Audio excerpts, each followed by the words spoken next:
जैसा कि हम लोग लास्ट क्लास में पढ़े थे, मैंने आपको जनरल एंट्री बनाने के लिए पांचों फॉर्मेट बताया था।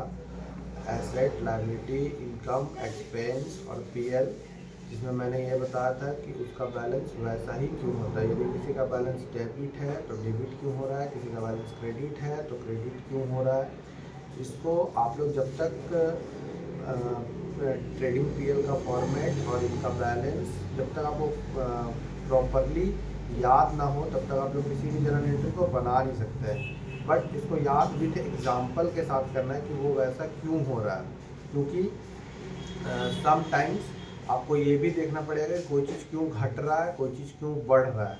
जैसे कि बेसिकली बच्चों को ये पता रहता है कि जनरल एंट्री जब हम लोग बनाते हैं तो कोई चीज़ आता है या कोई चीज़ जाता है, but as per my rule ना कोई चीज़ जाता है ना कोई चीज़ आता है। बिकॉज यहाँ पे सारा लेन देन पैसे का, तो पैसा कभी भी जाता नहीं है और कभी भी आता नहीं है, बस वो बढ़ता है और घटता है। तो उसी बेसिक टर्म्स को समझाने के लिए मैंने ये बताया था कि आप लोगों को जनरल एंट्री बनाने के लिए किसी भी रूल्स को रटने की ज़रूरत नहीं है। मैं ये नहीं कहता हूँ कि कोई भी रूल गलत है, लेकिन यदि आप किसी भी रूल से बनाते हैं, जैसे debit the receiver, credit the giver, as usually किसी भी रूल से आप बनाते हैं तो ये सिर्फ आपको फर्स्ट ईयर तक काम आएगा। बट आगे जब आप 12th पढ़ेंगे, ग्रेजुएशन करेंगे, बीबीए करेंगे या किसी भी मैनेजमेंट फील्ड में जाएंगे तो आपके लिए उपयोगी नहीं होगा, क्योंकि वहाँ पे लॉजिक चलता है। किसी भी चीज़ को आप रट के ज़्यादा समय तक याद नहीं रख सकते हैं। आपको वहाँ पे लॉजिक बताना पड़ेगा, अपने माइंड में ये चीज़ इनबिल्ट करना पड़ेगा कि कोई चीज़ क्यों होता है, कैसे होता है।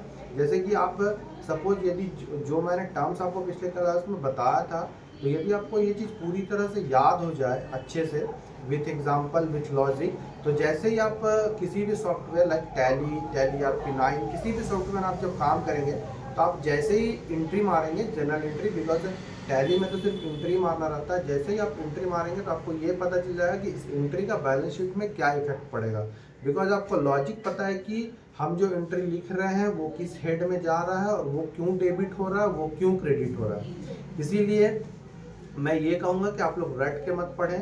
आप लोग ये सोचें कि मुझे लॉजिकली कैसे ये समझ में आए कि कोई चीज़ डेबिट क्यों होता है, कोई चीज़ क्रेडिट क्यों होता है। जैसे मैंने पिछले क्लास में ये पूछा था कि cash account debit to capital क्यों होता है, तो इसका आंसर किन्हीं के पास नहीं था।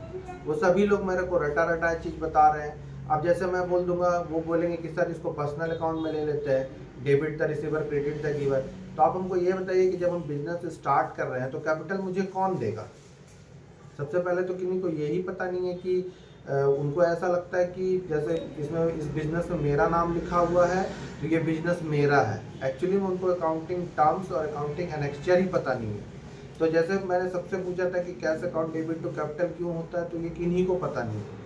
तो इन्हीं सब चीज़ों की जानकारी के लिए कि वो ऐसा ही क्यों होता है, या फिर कभी कभी ऐसा भी मैंने देखा फर्स्ट ईयर के बच्चों को कि जब कहीं भी वो कोचिंग क्लासेस करते हैं तो स्टार्टिंग में उन्हें जनरल एंट्री पढ़ाया जाता है, लेकिन जैसे ही उनका लास्ट होता है, जब उनको फाइनल अकाउंट सिखाया जाता है, बैलेंस शीट सिखाया जाता है, उस समय में उनकी स्थिति ये हो जाती है कि उनको ट्रेडिंग पीएल और बैलेंस शीट की फॉर्मेट्स याद करनी पड़ती है, रटनी पड़ती है, और उस समय में उनको जनरल एंट्री का कुछ भी नॉलेज नहीं हो। तो वो कंफ्यूजन में एग्जाम्स के पेपर में cash account debit to capital के जगह capital account debit to cash लिख के आ जाते हैं। इसी कंफ्यूजन को ख़त्म करने के लिए मैंने आपको ये लॉजिक बताया था, और जब तक ये लॉजिक आपको कंप्लीटली याद ना हो, कंठस्थ ना हो, तब तक आप कोई भी जनरल एंट्री और कोई भी आगे का इफेक्ट नहीं बना सकते हैं।